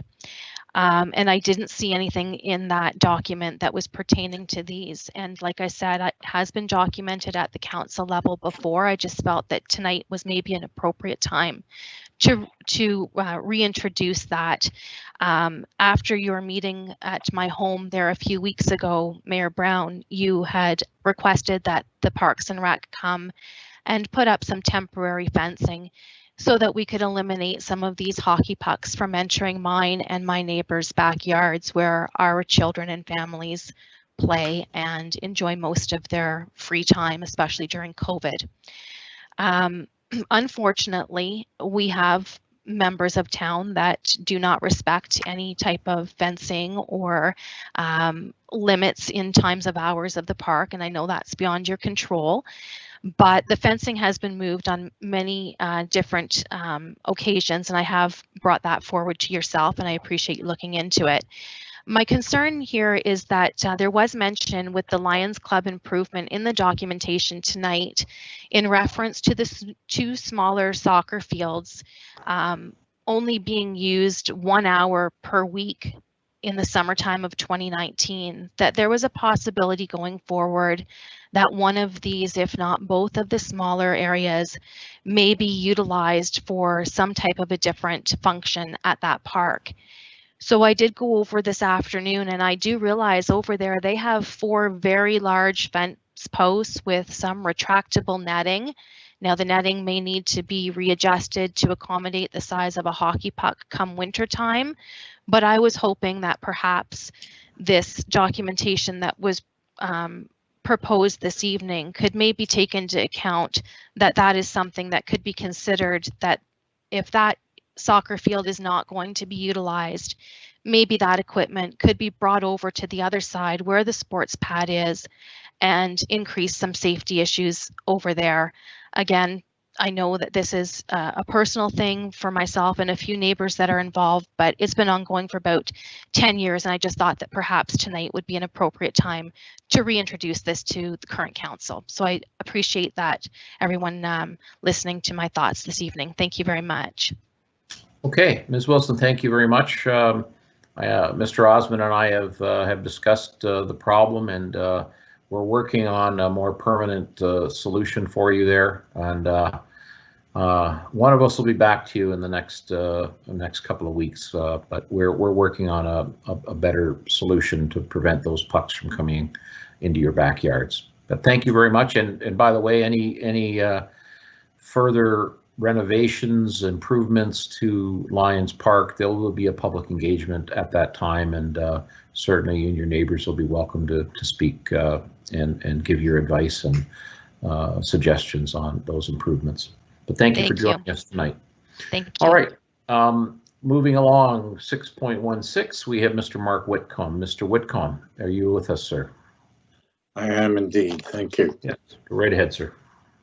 So, council members, honorable mayor, and Mark, can I ask you to hold for one moment?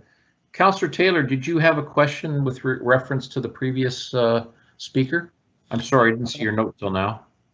Yes, thank you, Worship. I guess regarding the cenotaph itself, and the gentleman had said that we would get into it at a later date. I just want to make sure that we do get into it. I've had members of that group approach me and explain it to me. I just think all of us need to make sure that we understand what the opposition is pertaining to that movement and what the overarching issue is there. And it's quite important to some, and to some others, like potentially myself, it would be new and hadn't heard it before. And I think it's important that this council understands that. I appreciate you coming back to me, but I brought it up later. Absolutely. Anyway, hope, it's just education is required. Yeah, I for us. I would welcome Mr. Kimber and others from the Legion to come to speak to us at a future council meeting. We need to get there a deeper understanding of this. So thank you, Councillor Taylor. Sorry, Mr. Whitcomb, for interrupting there. You know, with the setup that we have right now, I'm receiving texts from councillors wishing to speak. It's a little bit hairy. I apologize for interrupting you, but go ahead, sir. Parenthetically, might it be worth taking a moment to consider the difficulties that we're having tonight with this meeting as reasonably competent adults with good equipment, and then thinking about my daughter, who is a teacher and the local board has to teach through this medium with students and with parents who don't have new equipment and good internet connections, and who've nobody to technically help them. No wonder learning's been so difficult and so fraught with many problems. Nothing to do with tonight.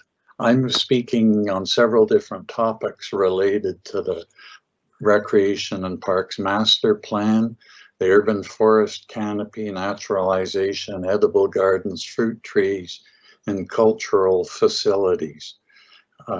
Each separate topic relates to different areas in which I have direct personal involvement as a community volunteer and leader. I'm sending the full text of my remarks to the clerk and to each of you for inclusion in the overall minutes, and therefore I'm going to start where most of you probably don't expect me to start, and that is on the cultural facilities. Throughout the draft master plan, there are references regarding a small black box performance space, and at the size of the example it's mentioned, the classroom-sized Kelowna black box, such a concept could have benefits for many cultural groups in our area. By the way, we already have 2 of those in our community. One that's about the size that's mentioned in ODSS and about a double size one that's in West Side. And that West Side one is available and is used by the community. I'd like to emphasize the need for a large performance space for groups such as our various community choirs, a dedicated arts and cultural facility. 3.5 million Canadians sing in 28,000 choirs through Canada, according to census data. Choral singing, an integral part of the Canadian cultural experience, has the power to build communities and transform lives. And we're living through some of that difficulty right now, because not only is the choir that I belong to, my wife belongs to, but the other choirs aren't bringing people together, and we're seeing that. In our area, we have a remarkable number of quality choral groups, including the Achill Choral Society, which is the largest and the oldest of the audition choirs around, of which I'm the past president. Under our new music director, our membership has swelled to 80 singers. We have only one venue suitable for us in Orangeville, yet even when we sell out there, we are barely able to fund our director and accompanist. We need a venue that can hold at least 300 clientele, plus the nearly 100 singers and musicians and volunteers that we have. Needs seriously a large quality venue in the area, something accommodating in the order of 500 people. By the way, such a facility is a prime example of a hub that serves the whole region, 85,000 and beyond that, and by the time of 2031.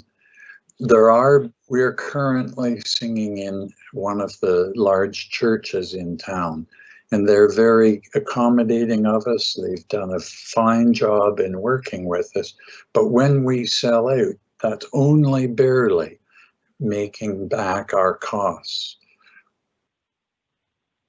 If we had a large performance space, other local choirs could also benefit from such a hall, as would other groups that may wish to raise money by hosting concerts and performances of other types. So do strongly support the proposal for a dedicated arts and cultural facility, and sooner rather than later on. Despite this asking for a large financial outlay, my other general points relate to much less intensive, lower cost, and easier to maintain program opportunities outdoors and in the realm of active living. So there are a lot of really good ideas in this draft master plan. They are vague and general enough to have no teeth. The worth of this considerable effort to produce the master plan is going to be determined by the implementation, by including the financing you approve. And if we truly believe that this is the way we have to move forward, then we all need to steel ourselves to make those kinds of decisions. As Vice Chair of the Sustainability Orangeville committee, I'm glad to see throughout the proposed plans that there are repeated actions regarding the urban forest canopy and naturalization. This also gladdens me as the chair of Headwaters Nature, the local field naturals club, which is actually highlighted in the report. I certainly support these initiatives. Do I wish for more? Of course. These naturalization considerations need to be applied beyond recreations and parks, by the way. Greater attention needs to be placed on such requirements in all stages, from design to implementation and ongoing maintenance. I have 3 times worked with Parks Department on writing and submitting grant proposals for edible nut and fruit trees. We got the first grant to plant nut trees beside the Center Street Community Gardens, as well as to diversify the fruit trees so as to broaden their production season. We have not been successful so far in getting grants for edible plantings of fruit shrubs along town trails. And that fits in with my other point of interest. I do realize that trails are outside the purview of this proposed recreation and parks document, but we've certainly recognized throughout this COVID lockdown that townspeople have significantly increased their use of town trails as venues for self-directed recreation and exercise. So much of this proposed budget in this master plan is focused on hugely expensive built facilities and on manicured and maintained outdoor playing fields. There is some mention of Orangeville's remarkable trails network, but I believe there needs to be considerable more emphasis on the excellent trails network. And I can think of the number of seniors that I saw on the trails, myself included, during lockdown. I also think of the number of children who benefited enormously as the trail offered places to run and play ahead of, beside, and behind their parents, and how much relief there was for all by being able to access those facilities. So lots of good stuff. The proof will be in the pudding. The proof will be in the resolution of you as the town council make the difficult decisions and then to allocate the money towards that. Thank you very much. Very good. Thank you, Mr. Woodcomb. All excellent points, and the bike and trail master plan is something that is already out on the table, and we'll be combining that in our discussions moving forward. And I think, you know, this council is certainly supportive of sustainability, generally speaking, and you know, urban gardening and the urban forest are important to us as well. So thank you for making those points again for us. Thank you. All right. So councillors, as we move on here to this last item, which is, you know, what Councillor Sherwood brought up and others have brought up, was the wording of this document. I guess the term endorsement or endorsed carries with it, I guess, a connotation of approval. And although, you know, we like the document, I think maybe the word endorsement is not the word that we want to use. And I'm going to call on our town clerk, Karen Landry. Karen, could you maybe suggest some wording to council here that might satisfy and allow staff to move forward in investigation of these matters to bring to council in budget time and throughout the year? Mr. Mayor, I think if council was to add on after be endorsed in principle would be appropriate, and then that's followed by the remainder of the recommendation that is outlined on the agenda. Okay. Councillors, any comment on town clerk's suggestion? Your worship? Yes, Councillor Sherwood. Was it not a suggestion by Mr. Osmond that we change it to receiving, using the wording receiving? Or that doesn't provide direction if we're just receiving? I'll let Mr. Osmond speak to that, sir. Councillor Peters, after Mr. Osmond. Thank you, Your Worship. The suggestion by the clerk is certainly a great suggestion as well. Gets to the same result. The discussion earlier was on trying to figure a way of getting the report received and then give us a direction to move forward by the implementation, and we bring things back to council through the budget processes or other means that needs to be considered going forward. So if you, one of the intents, of course, is that it is a great document in terms of it gives you all the, gives you volume, but it gives you the various pieces, like what I call trigger points. So whether we're talking about naturalization or whether we're talking about a pool or whatever the case would be, there's all these different trigger points. So if we were to endorse, endorse in principle, it gives us the same result. So, either way, depending on what council would like to do, I think that everything in the report that we are given direction from council at the end of the day with, we would, implement at some stage or not, depending on what council's direction is.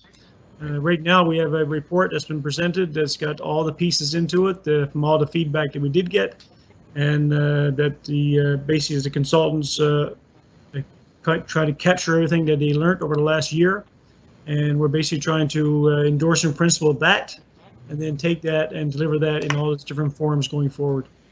Right. I think we all have to recognize that any movement in this document requires budgetary discussion by council members, and that really nothing is going to move forward in a real way until it's brought really for a healthy discussion in our budget sessions and leading up to budget. So just want to remind not only council members that, which they all know, but the folks that are listening and watching this broadcast. Councillor Peters, you wish to speak to this, sir? Yeah, thanks, Mr. Mayor. I guess as an administrative note, I believe we did receive the document at the last meeting, and so that declaration is probably not necessary, but just to expand on the concept of endorsement or endorsement in principle, to Mr. Osmond's point, I think those mean approximately the same thing. And what I would want to prevent is staff going down a path for certain initiatives that cost time and money on behalf of the town and its citizens. And if there are items we want to pull out specifically for investigation, I think it's worth doing so. And again, when this term is up, if this document is essentially approved and being implemented by staff who will be there longer than most of us, this is the opportunity to pull out the pieces that we have concern over. So I'm not really ready, whether it's endorsed or endorsed in principle. I still can't put that much weight behind it, specifically with the library issue sitting out there. Mm-hmm. Right. Councillor Peters, knowing well that the elephant in the room really is the ISIP grant, and that movement on library at this point really has to wait until a decision gets made by the province and the feds on that grant. But anyway, let me move on to Deputy Mayor McIntosh. Go ahead, sir. Thank you, Worship. Unlike Councillor Peters, I can't support this with the word endorse. I can just see the headlines in the local paper tomorrow. Council endorses plan. There's got to be better wording we can use. I understand we're not approving anything, but I just think there's got to be some other wording. Yeah, it's a big ticket at the bottom of the page there, $50-odd million, and that's but not, people don't really understand the totality of this document, I think, and but yeah, I understand what you're saying, Deputy Mayor and Councillor Peters. Are there any other councillors that wish to speak to this? So maybe a town clerk, Ms. Landry, can you just weigh in again on this, please? Sure. So what I'm hearing is, I think that council wants to receive the Recreation and Parks Master Plan. I believe that the last meeting you received Ray's report, and there wasn't a receipt of the actual master plan itself. I think that would be correct. So I'm going to ask Mr. Brennan this question. So is there some further direction that you feel is necessary, Mr. Brennan, than just the receipt of this document?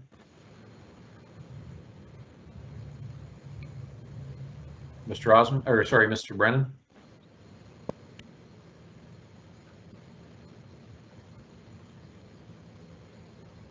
You there, Ed? Sorry.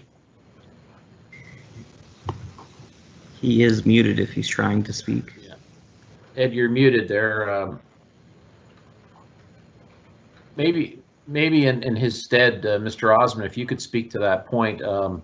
If we're receiving this document, is that sufficient for staff at this moment, or do you need some further direction from council?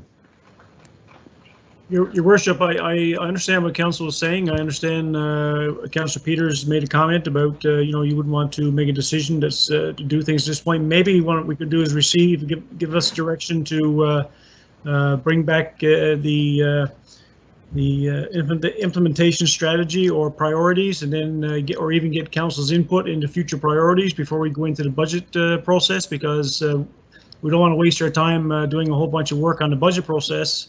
Right. And then to find ourselves, you know, getting turned away on that one. So maybe we could prioritize things.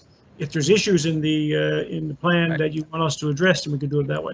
I think there was, if I'm not mistaken, there were 16 projects listed, Mr. Osmond. So perhaps maybe at a future council meeting we can prioritize those in order, and then allow staff to start working on some of them, in terms of if we're going to bring some of it to budget this fall.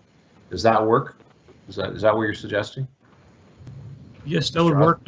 I can turn around the implementation to 16 items if that's the case. There's others in there that are operational. It's got nothing to do with large capital items, and could take that approach and bring back a companion document, if you would, to say here's the master plan in the version that we want to move forward on, and get council's input. Some would make it through to the budget process, and some would sit for another year.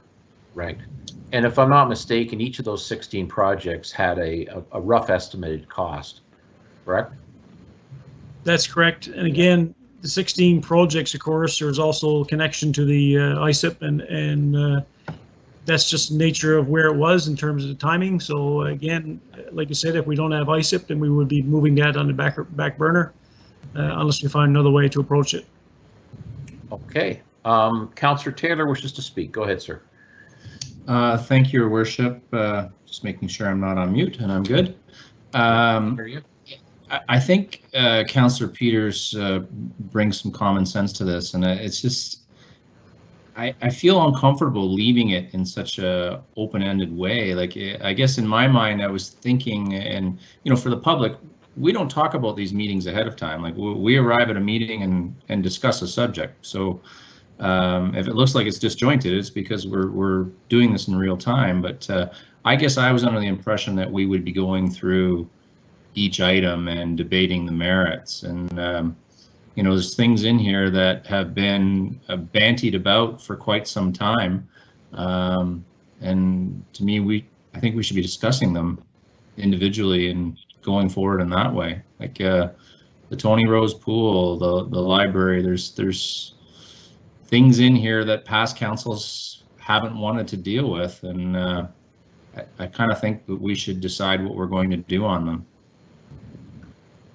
Right.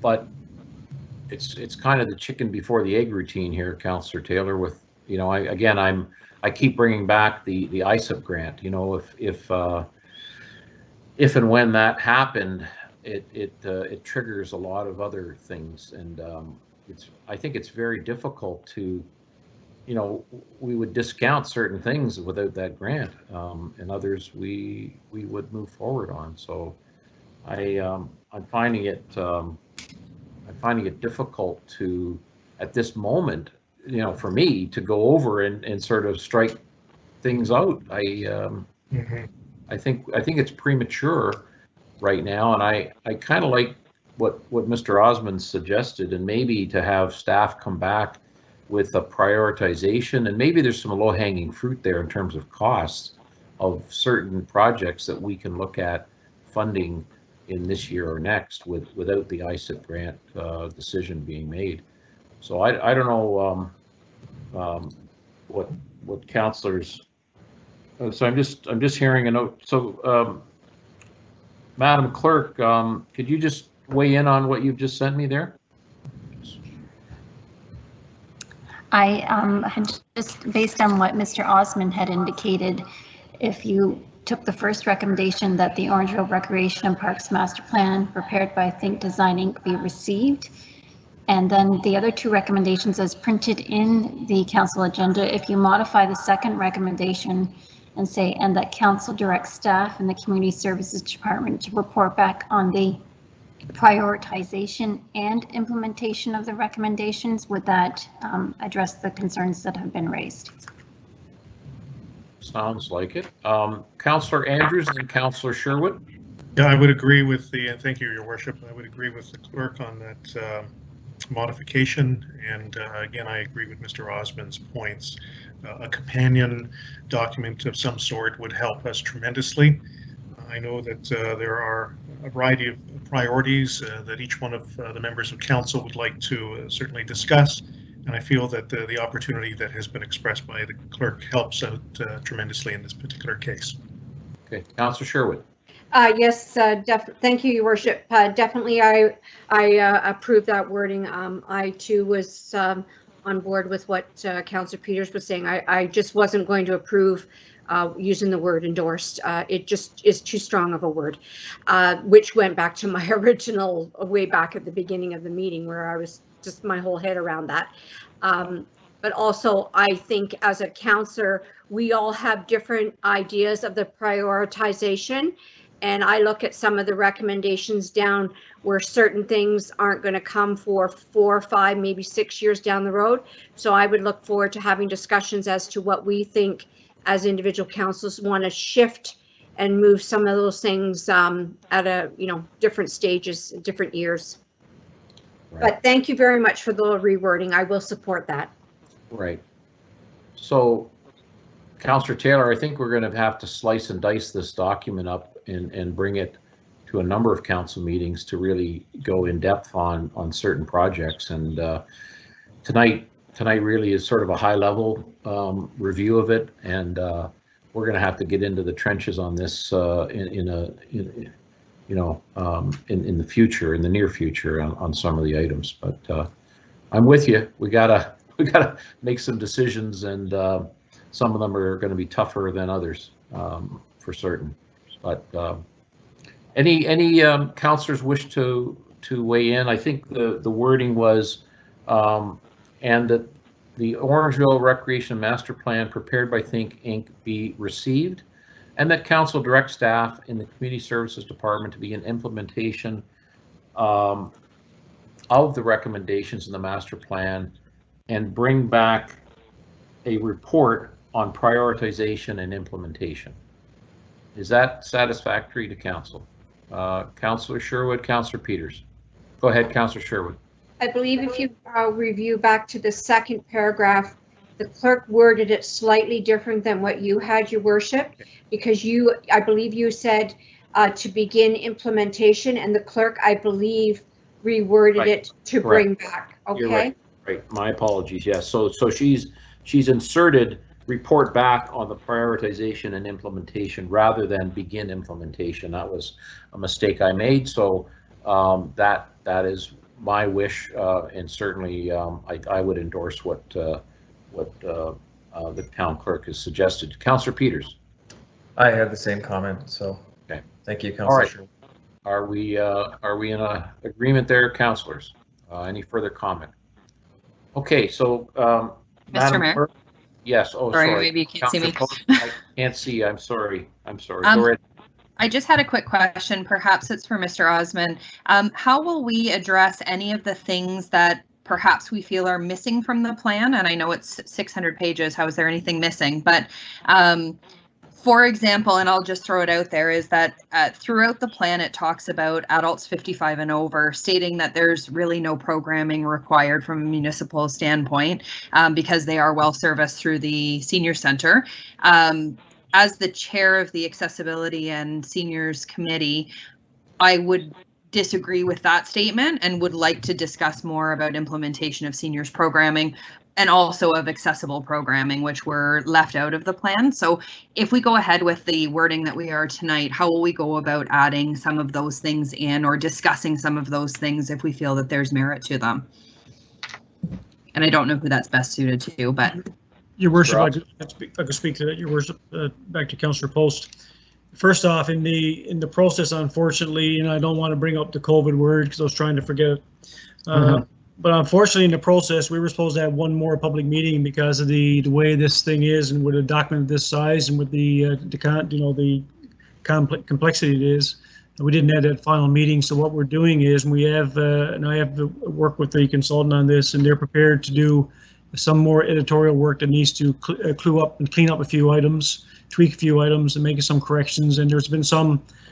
We've seen some emails, and I've talked as an example to the Outlaw Football Group that really uses the school system and not our properties. So it's kind of interesting how that kind of got missed. But we've had a great conversation. So we're gonna try to do some editorial here and there to just tidy up a couple loose ends, and nothing to really change the document, but things like you're mentioning now, Councillor Post. If there's something like that, get that to me, and I'll get that to the consultant, and we make some tweaks. So that we do address things going forward.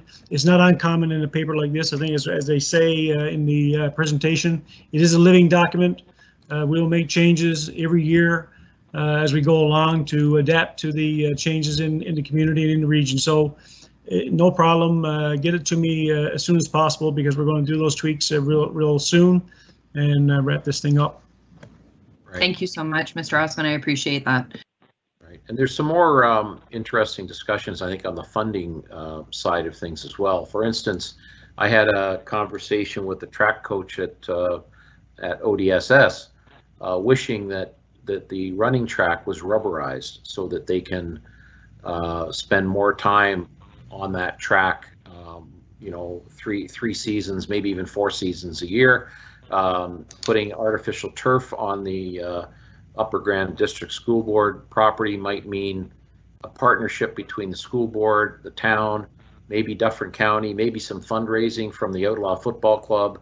You know, there's a number of other financing matters that we can incorporate into this as well. So lots to discuss. It's a great document. I think it gives us a lot of runway to talk about here, and looking forward to making some of these decisions to benefit everybody going forward. Okay, so can we have a motion there? I've got Councillor Peters and Councillor Sherwood seconding it. Any further discussion on this matter? All in favor? Yes. Anybody opposed? No. I'm sorry, I can't see a Deputy Mayor at this moment, but you're in favor, sir? I'm in favor. Oh, very good. Okay, so that was passed unanimously. We did have item 7 was already discussed, and we received the correspondence documents. So, Madam Clerk, do we have any questions that have come in this evening? Mr. Mayor, if you could ask if anyone who is remaining on the line, if they are here for the purpose of public question period. Okay. So for those who've just heard that question, anybody on the line that wishes to ask a question, could you please unmute yourself and ask away? Hello? Yes, can you please state your name and... Yes, my name is Angela Banks from Mono Township. Yes, go right ahead, Angela. And this is a general question. Thank you, Your Worship. If I may, through you to the council members, planning department, and the town solicitor, My question has evolved due to the comments during the May 25th, 2020 meeting with regards to the Hanson development. Okay. There were no thank you. There were no public meetings after 2018 with regards to this development, and yet there were changes to the plan and no written notifications that I'm aware of to adjacent residents since 2010. Hearing comments from councillors during the meeting, such as "we don't have the power to stop this, it's something we can't win, legally we don't have a lot of choice in this matter, and legal concerns if this does not go through concern me." This situation was before LPAT and to go to a tribunal hearing if issues were not resolved. The LPAT tribunal of May 25th, 2020 was mentioned, and yet, as a participant in the tribunal, I received a letter dated March the 24th, 2020, with regards to adjournment of hearing events between the emergency order and June 30th, 2020. No hearing events including in-person, written, or teleconference hearings. They were to be postponed and to be rescheduled. To date, I've not been informed of a new date. The placement to vote on the development report on May 25th agenda appeared to be influenced by the LPAT meeting, which was adjourned, and legal issues. This leads me to my question of information and communication. Were all council members, planning department, and town solicitor aware of this letter of March 24th, 2020 from LPAT, as there were references to the May 25th to June meeting during the discussions, and it appeared some may not have been aware of the adjournment. And if it was going to be a tribunal hearing, why would a worry for legal fees be evident? Thank you for your time, Mr. Mayor and Council. Ms. Banks, where do you live? I live in Mono. Where? Sorry, 3 Dots Court. Okay, so have you received previous documentation on this matter? Yes, over quite a few years. Okay. And you're saying that you did not receive, what didn't you receive specifically? No, I want to know if the council members were aware of a letter that was from LPAT dated March 24th, which was canceling all LPAT meetings. Yes, of course, but those meetings came back. That cancellation was due to COVID, and the province had passed a motion to start them up again. That matter is still being discussed between the developer and the town and LPAT, and it has not come back to us yet. Okay, I think I was just kind of concerned with some of the comments from council members that it was like hands were being thrown up in the air, and it still is going, LPAT is still involved. They are, and we haven't received the final decision yet, but it is in front of them, and as I said, the developer and the town are party to that meeting. So we'll get a report. I'm sorry? Do you have a meeting date at this point, sir? No. Okay, thank you. We don't. But thank you for bringing this up again. All the best. Okay, thank you, sir. Okay, is there another party on the line that wishes to ask a question? Yes, Shirley Ramsey speaking here. Can you hear me all right? Go right ahead, Shirley. Yes. Okay. First of all, I appreciate the regional perspective that the master plan recognizes, because this is indeed how Orangeville already functions. It certainly serves demand outside the town and will continue to do this. This figures into my question for you. Are the federal and provincial grants contingent on the closure of the Tony Rose Pool in town? No, they're not. Okay, straight answer. Thank you very much. Yeah. Okay, are there any other questions that are anybody online currently from the public? Dan, are you aware of anybody else? There's more, through you, your worship, there are more people on the line.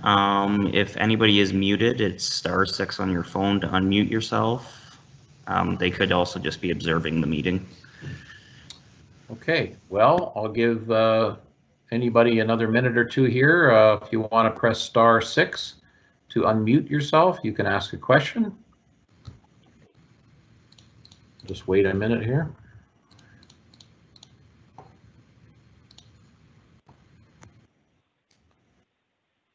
Okay, it appears as if we are complete then on our question period. Moving on to item 9, we have a bylaw to confirm the proceedings of the Council of the Corporation of the Town of Orangeville at special council meeting held on July 27, 2020. May I have a motion for that to confirm those proceedings? Councillor Andrews, seconded by Councillor Post. All in favor? Yes. Yes. Opposed? None. Thank you. We also are passing a bylaw to confirm. Mr. Mayor, if I may, Yes. that is the same bylaw. We're just working through our new agenda software, so it has to list it separately twice, but we're working that out. Okay, it's been duplicated on the agenda. We've already covered that. So we are complete now. Any councillors wish to make a comment before we adjourn? Seeing none, may I have a motion to adjourn? Deputy Mayor McIntosh, Councillor Peters, all in favor? Thank you, everyone. Enjoy your evening. Okay, good night. Take care. Be safe. Bye-bye. Yes, everybody. Thank you, everybody.